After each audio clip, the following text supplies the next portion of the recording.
যেখানে আপনার আমার সমগ্র বাংলাদেশের কোনো ঘরের একটু শিশু আজ কারো কাছে নিরাপদ না। পুরো উপস্থিতি আজ আমাদের শিশুরা নিরাপদ, মায়েরা নিরাপদ, বোনেরা নিরাপদ। আর এমন একটা কঠিন পরিস্থিতিতে নতুন প্রজন্মের একজন রাজনীতি হিসেবে হাত পা গুটিয়ে ঘরে বসে থাকা আমাদের দ্বারা সম্ভব না। সেই বিবেকের কারণেই আজকে রাজপথে দাঁড়িয়েছি এর কারণ মিছিল নিয়ে। আপনাদেরকে আজকে সমাবেশের মাধ্যমে অনুরোধ করতে চাই দুটি মন্ত্রণালয়কে।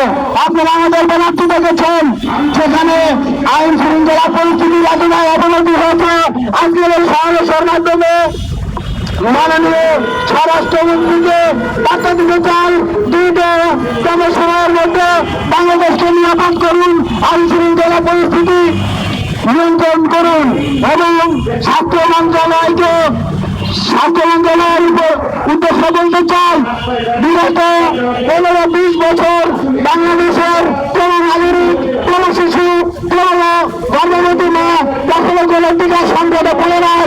প্রিয় উপস্থিতি সংবাদদাতা, আপনারা দেখেছেন বিগত 1-1.5 বছর ধরে এই অন্তর্বর্তী সময়কাল থেকে শুরু করে বর্তমান সময় পর্যন্ত যে পরিমাণ শিশুর মৃত্যুর হার বৃদ্ধি পেয়েছে সেটা কোনোভাবেই গ্রহণযোগ্য নয়। বাংলাদেশের নতুন প্রজন্ম সেটা কখনো মেনে নিতে পারে না। আর সেই বিবেকের দায়বদ্ধতায় তারা থেকে আজকে আমাদের এই পথ চলা। প্রিয় সংবাদ যোদ্ধা, আপনাদের ইতিমধ্যেই যা কিছু বলার মূল বক্তব্যটা ইতিমধ্যেই নতুন ধারার প্রবর্তক কলামিস্ট মোবিন মেহেদী আপনাদের মাঝে